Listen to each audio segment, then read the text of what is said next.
ಕಂಬಿಯಲ್ಲಿ ಸಿಗ್ತಾ ಇದ್ದಾರೆ. ಅವನನ್ನು ಹುಡುಗರು ಬಿಟ್ಟು ಮಧ್ಯಾಹ್ನ ಪತ್ತೆ ಹಚ್ಚಲು ಬಂದಿದ್ಯಾ? ನನ್ನ ಸೇಡನ್ನು ಯಾರ ಮೇಲೆ ತೀರಿಸಿಕೋಬೇಕೆನ್ನುವುದು ನನಗೆ ಚೆನ್ನಾಗಿ ಗೊತ್ತು.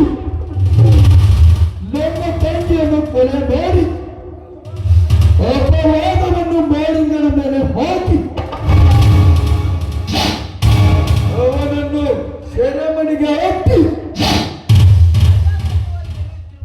ನೀವು ರಾಜರೋಷವಾಗಿ ಬರುತ್ತಿರುವ ನಿಮ್ಮ ದುಡ್ಡಿನ ದರ್ಬಾರದ ಕೋಟೆಗೆ ನಾನು ನಿಮ್ಮನ್ನು ಅಡ್ಡಡ್ಡಾಗಿ ಕಡಿದು ಹಾಕಲಿಲ್ಲ. ನನ್ನ ಹೆಸರು ಕರುನಾಡಿನ ಕ್ರಾಂತಿವೀರನೇ ಅಲ್ಲ.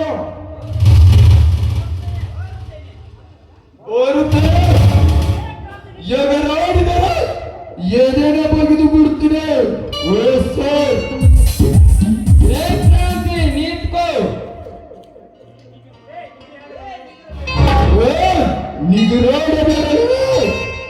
ಈ ಭೂಮಿಯಿಂದ ನಿರ್ನಾಮ ಮಾಡಿಬಿಡುತ್ತೇನೆ. ಇನ್ನು 4 ದಿನದಲ್ಲೇ ಮಾಲಿನ್ಯವನ್ನು ಹೊರಗೆ ತಂದು ವಿಷಕಂಠ ನೀಲಕಂಠ ನಮ್ಮ 2 ವಿಷ ಜಂತುಗಳ ಹಲ್ಲನ್ನು ಕೇತ್ತು ಮೈ ಮೇಲೆ ಬಟ್ಟೆಯನ್ನು ಬಿಚ್ಚಿ ಬೇವಿನ ಸೊಪ್ಪನ್ನು ಕೊರಳಲ್ಲಿ ಹಾಕಿ ಊರ ಪ್ರಮುಖ ಬೀದಿಯಲ್ಲಿ ಮೆರವಣಿಗೆ ಮಾಡಲಿಲ್ಲ. ನನ್ನ ಹೆಸರು ಕ್ರಾಂತಿವೀರನೇ ಅಲ್ಲ.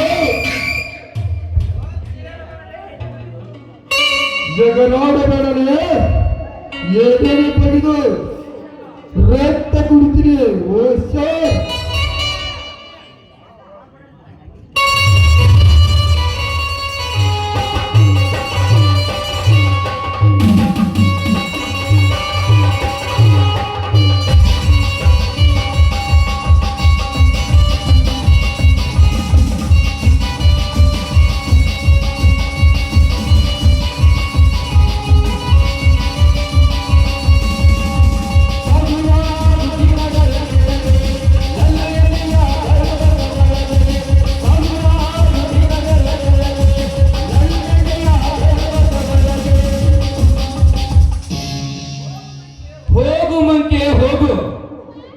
ನಿನಗೇನು ಗೊತ್ತು? ಈ ಸಾಮ್ರಾಜ್ಯ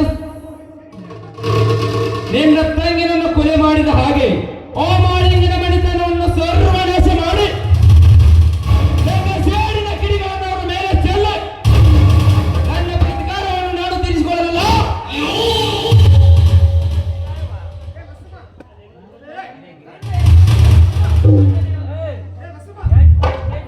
ನನ್ನ ಹೆಸರು ವಿರಾಟ ರೂಪ, ಗಂಟನೆ ಅಲ್ಲ.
ಮುಷ್ಕಂಡ ಚಿತ್ರ ವಿಚಿತ್ರವಾಗಿ ನಗುತ್ತಾ ಇದ್ದೀರಲ್ಲ. ನಿಮ್ಮ ಪ್ರೇಯಸಿಯನ್ನ ಬೇರೆದವರಿಗೆ ಬಿಟ್ಟು ಕೊಟ್ಟಿರಲ್ಲ ಎಂಬ ಸಂಕಟಕ್ಕೋ ಅಥವಾ ಬೇರೆ ಏನಾದರೂ? ಬೇರೆ ಏನೂ ಇಲ್ಲ ಪ್ರಿಯ. ನನ್ನ ಕೈ ಹಿಡಿದು ನನ್ನ ಪ್ರೀತಿಸಿ ನನ್ನ ಕೈಯನ್ನು ಹಿಡಿದು ಕೊನೆಯವರೆಗೆ ಸತಿಯಾಗಿ ಇರಬೇಕಾದವಳು ಮತ್ತೊಬ್ಬನ ಕೈಗೆ ಕೊರಳ ಕೊಟ್ಟದ್ದು ಕೇಳಿದರೆ ಮನದಲ್ಲಿ ಬೆಂಕಿ ಹತ್ತಿ ಉರಿಯುತ್ತಿದೆ. ಅದಕ್ಕೆ ಕಾರಣೀಭೂತರು ಹೀಗೆ ತಾನೇ? ಹೌದು ಪ್ರಿಯ. ಆ ಮನೆತನದ ಮೇಲೆ ಹೇಗೆಂದು ಸೇಡು ತೀರಿಸಬೇಕೆಂದು ಗೊತ್ತಾಗದೆ ಆ ಧರ್ಮವಂತನ ಮನೆಗೆ ಸಸಾರ ಮಾಡಿ ನಿನ್ನಿಂದಲೇ ಅವರನ್ನು ಮನೆತನವನ್ನು ಸರ್ವನಾಶ ಮಾಡಿ ನಿನ್ನನ್ನು ಹರಿಸನಿಗೆ ಬಿಟ್ಟುಕೊಟ್ಟೆ ಎಂದು ಎಷ್ಟು ಸಲೀಸಾಗಿ ಹೇಳ್ತಾ ಇದ್ದೀರಾ ನೀವು? ನಾಳೆ ಹರೀಶನ ಹೆಂಡತಿ ವಿಷಕಂಠನ ಪ್ರೇಯಸಿ ಎಂದು ಗೊತ್ತಾಗಿದೆ. ಅವರು ನನ್ನನ್ನ ಜೀವಂತ ಬಿಡ್ತಾರಾ? ಭಯ ಪಡಬೇಡ ಪ್ರಿಯ. ಈ ತಾಲೂಕಿನ MLA ತಮ್ಮ ನಾನು ಸರ್ಕಾರಗಳನ್ನು ಕರೆಯಲಿದೆ ಅಂದಾಗ ನನಗೆ ಎದುರಾದರೆ ನಿನ್ನ ಗಂಡ ಕಳ್ಕೋಬೇಕಾಗುತ್ತದೆ. ಅವನ ಕಾಗಿವನ್ನು ನೋಡು ವಿಷ್ಕಂಠ, ನನ್ನ ಗಂಡ ಅಧಿಕಾರ ಕಳೆದುಕೊಳ್ಳೋದಾಗ್ಲಿ ನನ್ನ ಬಗ್ಗೆ ಸ್ವಲ್ಪ ಯೋಚಿಸಿ. ನನ್ನ ದೇಹ ಮನಸ್ಸು ಮೈಯನ್ನ ಬದಲು ಬಗ್ಗೆ